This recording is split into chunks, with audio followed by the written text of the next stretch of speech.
So my name's Louise, I'm 18 and I'm from Bromley. I'm Alex, I'm from Bromley, I'm 23. I'm Ben, I'm from Beckenham and I'm 21. Right, I'm Mary Hollis, shall I say how old I am? If you want to, it's up to you. Oh, I'm 77 years old and I'm living in Beckenham. Hello, I'm Ralph Palmer. I'm 55 years old, a young 55, and I live in Beckenham. Joanne Carter, Wallingham, 49. I'm Sue, I'm from London and I'm 47. 25. 25. Okay.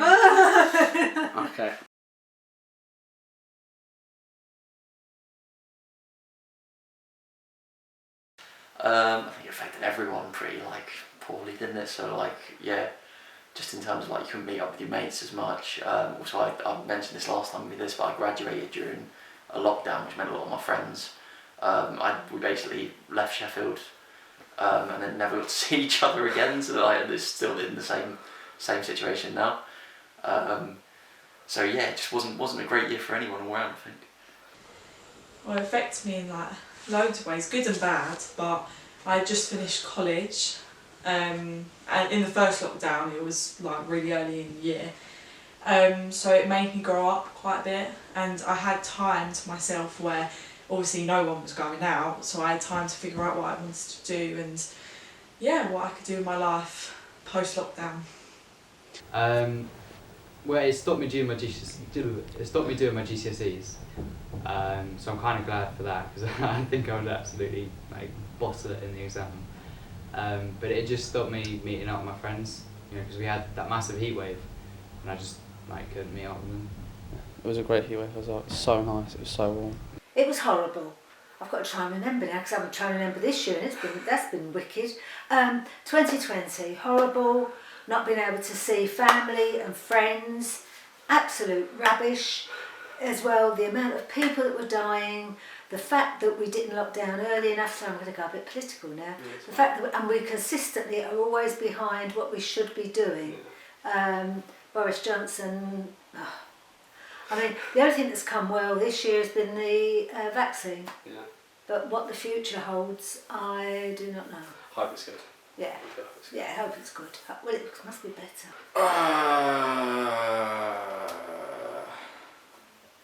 Good and bad. Actually, no, mainly bad. Obviously, it was really, really boring because you just couldn't do anything. I think not going on holiday as well was a big kicker for me. Yeah. Because I really like holidays. And staying in this country for the whole year round was just boring as. Yeah. But at the same time, to be fair, I haven't been drinking as much, which is kind of a good thing. But it's just much harder socially as well to meet friends and things like that and all that sort of stuff. So it's just a bit it's been a year of reflecting on things, because you feel lucky for stuff that you had before, but it's also been a year of just sod this as well at the same time. Well, with coronavirus and everything, yeah. So, yeah, it was like everyone. I mean, it was a very tough year. We got 3 children, and they were all living at home, trying to get work. Some of them as well, and not easy to get jobs, obviously. So, yeah, it was just having everyone at home was nice in some ways, but it was just it's just hard, 5 people in a house, together.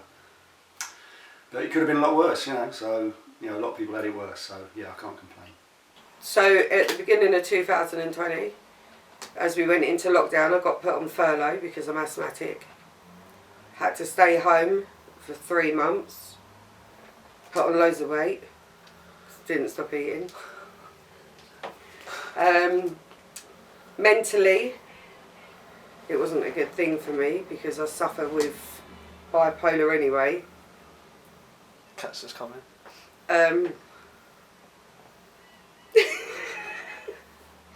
You have to get down. Anyway, yeah. Then at Christmas, caught COVID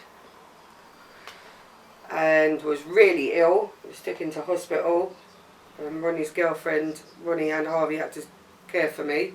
Obviously, being 15, 18 and 18 is not a good thing to have to look after someone of my age. And now I suffer with long COVID, so I'm in and out of hospital and on loads of medication. Just was a bit, I don't know, it was weird. I think it was just unreal. Everyone just thought it was unreal, and it was, yeah, 1 minute everything was normal because I was still going to work, and then the next minute I'm working from home and the kids are all home. And Alex had to come home, that's my son, from Sheffield Uni, and then we were just all stuck in the house together, and you couldn't go to the gym, and you were only allowed out for an hour a day. And yeah, so it was all a bit odd, to be honest. But apart from that, like 2020 was okay. But yeah, the gym being shut was pretty awful. Tragic, that was.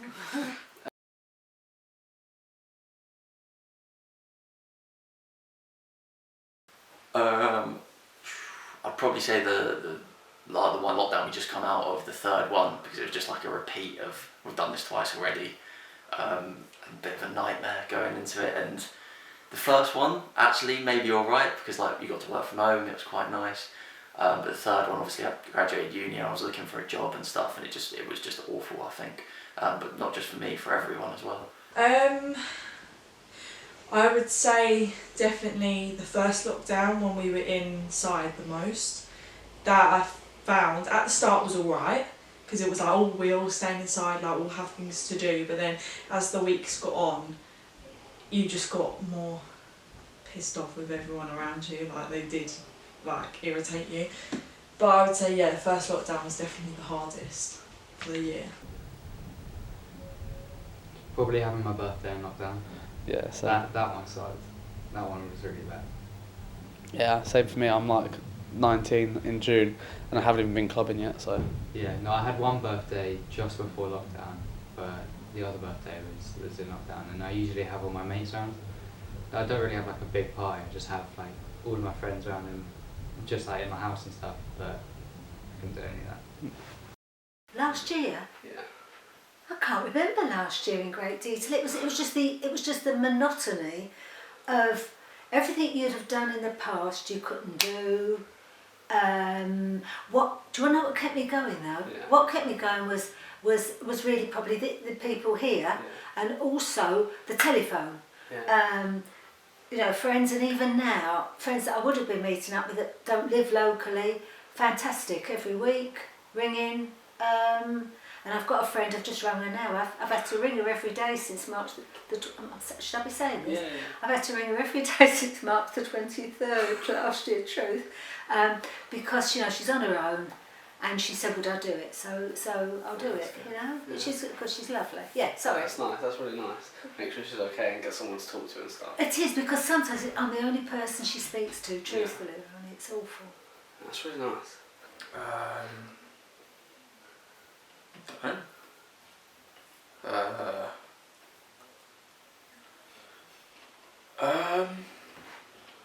Don't know, it hasn't really been the worst part of the year. I don't think it's been that bad. It's been alright, but I wouldn't say anything been particularly that bad. But that I can think of, not off the top of my head. Fair enough. It's just a year, well, because nothing's really happened. Like, I can't really pick a thing that's been bad, because nothing's really happened, is it? It's all just been fairly just straightforward.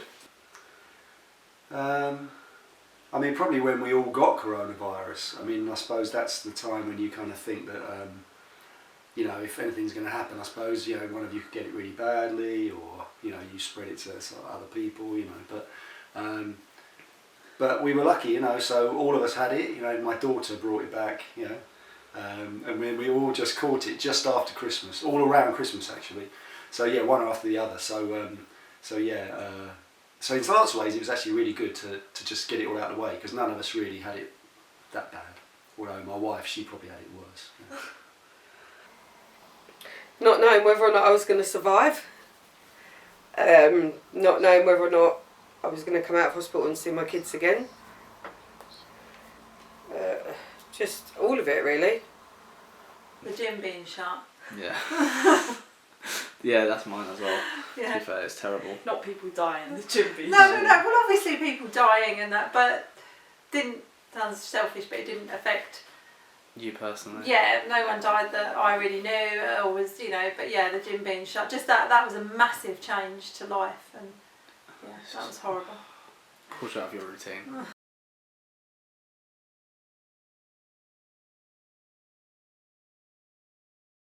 Spent most of my time on Duolingo learning Spanish, pretty much. What else? Exercise.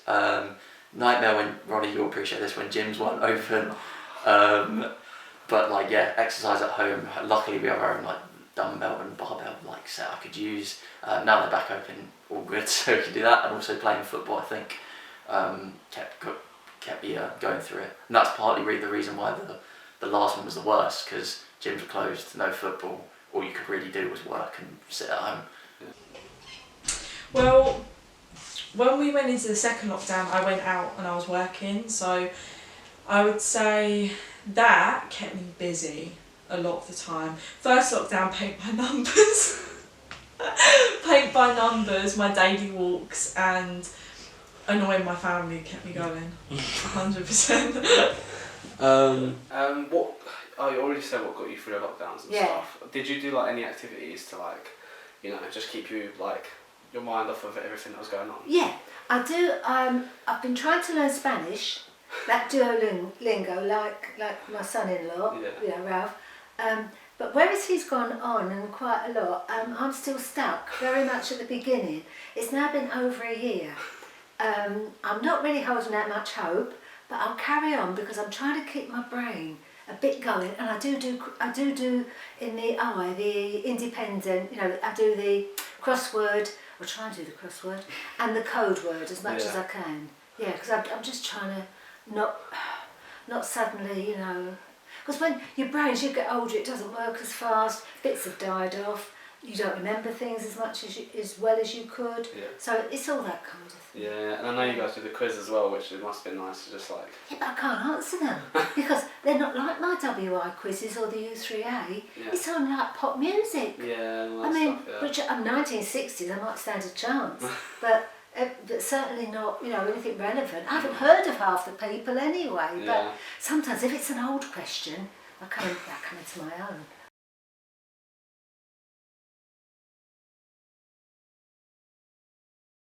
Not that I know of.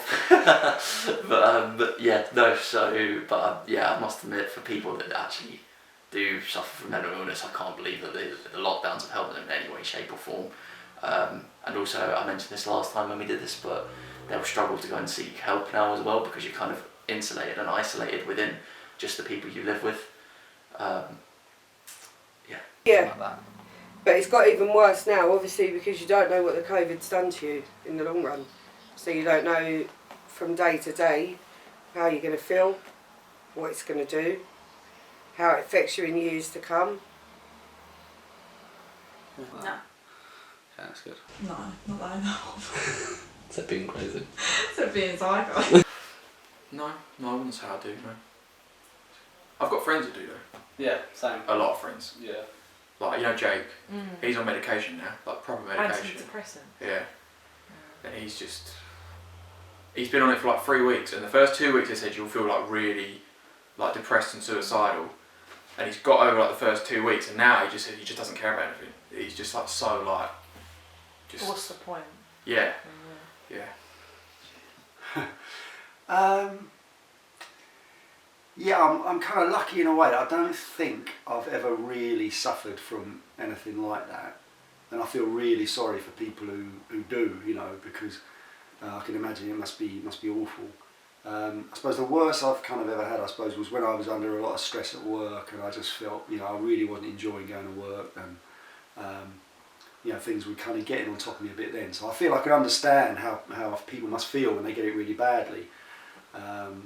But I'm lucky in that sense that I just haven't. Yeah, I don't tend to worry about too many things. You know. Not really, no.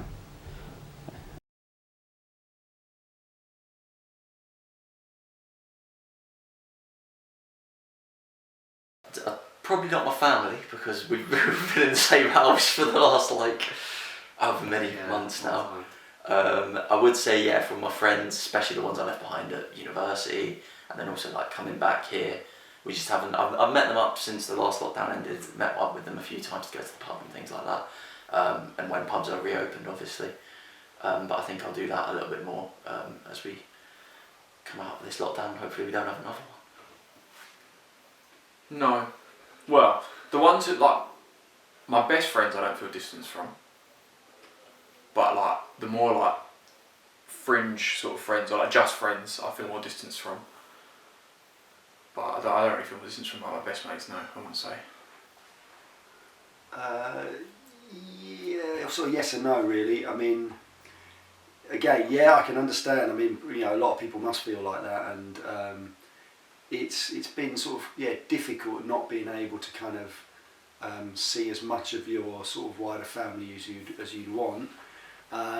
But then we've kind of maybe cheated a little bit in we're in two sort of support bubbles. So one for my mum and one for my wife's mum, for my mother-in-law. So we kind of, I'm not sure if you're really allowed to do that, but No. but we sort of we had to, because they both need sort of help and everything, and so we've kept on seeing them all through the pandemic, you know. So there's been times when we haven't been round each other's houses and that kind of thing, you know, in the tightest lockdown, but you know, we still kind of see them sort of, you know, almost every day. So yeah, so it kind of hasn't affected us as badly as it's probably affected other people. Yeah. Not really, because I saw my mum, which I probably shouldn't have done. We used to, even in the first lockdown, we used to meet every day and go for a walk. But I think if you asked her that question, she would say she feels really distanced from all her friends and that. So actually, she'd probably be a really good one to do, my mum. Yeah. Because yeah, she felt really distanced. For me, no, it's hard, isn't it? Yeah, I suppose in a way, because I wasn't seeing my friends sort of every week and not going into work and that kind of stuff. But no, I still saw them. I still went for walks with them and things like that. So, but yeah, it's not the same as maybe going out for dinner or whatever. But yeah, no, not specifically. But I think older people definitely felt it.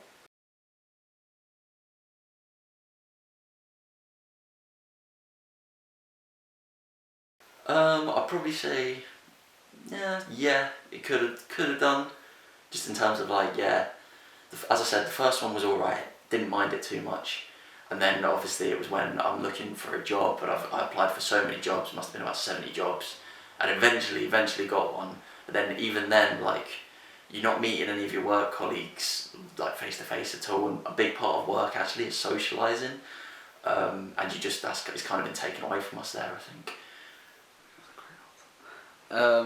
Has lockdown affected you negatively? So like, would you say it's made you a better person, or like, so you're more patient with stuff, or do you think it's affected you negatively? Oh god, that's funny. I don't know if it's made me a better person. It's made me focus on like having 5 people in the house together, and we're all like, you know, living on top of each other and everything. You know, it's made me understand what a bunch of retards I actually live with. You know, that they can't do simple things, you know, and put things back or clear things up, or, you know. So yeah, so in that way, it's affected me negatively, I suppose. But then, you know, having them around all the time and seeing, you know, your kids and all that is, you know, has been actually quite good, and we kind of get on all right most of the time. But I think, like, at points through the lockdown, everyone's had a little kind of, you know, had a little episode, you know what I mean, where people have, kind of got a bit humpy, or, you know, sort of got fed up, and I suppose we've all kind of tried to help each other through it a little bit, so I don't think I'm really a different person. I think I think it does make you appreciate, though, what other freedom that you had before lockdown. So that you could just, I don't know, try and book a weekend away, or go on holiday somewhere, or go and watch a football match, or whatever you'd want to do, you know, and not being able to do that is obviously, that's affected everyone. It definitely affected it negatively, but I think it's the same with everyone, because it's just like boredom, and like every day just feels the same all the time. Like, it's literally, you wake up, you work, you just go home and there's nothing to do. No. Like, so I would just say boredom is really the biggest effect it had. But at the same time, you just got to keep going, so it's just got to get on with it. Just how it is. I don't think it's affected me as badly as it's affected other people that have been really, especially if they weren't physically well and you know and they haven't been able to, and they've got constraints on them anyway. And then with the lockdown, it must be very, very hard for myself mentally. No, touch wood. But I've got another friend. She is entirely on her own, not the one I ring every day. And I know that she's found it really difficult mentally, but then she's got physical problems as well. You know, and it's like another worry that you didn't have before, and you've got, and it's always there. Yeah, because I worry about like I keep forgetting to wear my mask in like putting it on and stuff. Yes, I've done that. Yeah, I've done that, and in the end, I've got these masks in pockets because I've walked towards shops. Yeah. They thought, whoops, I haven't got the mask all the way back home. Yeah. Yeah,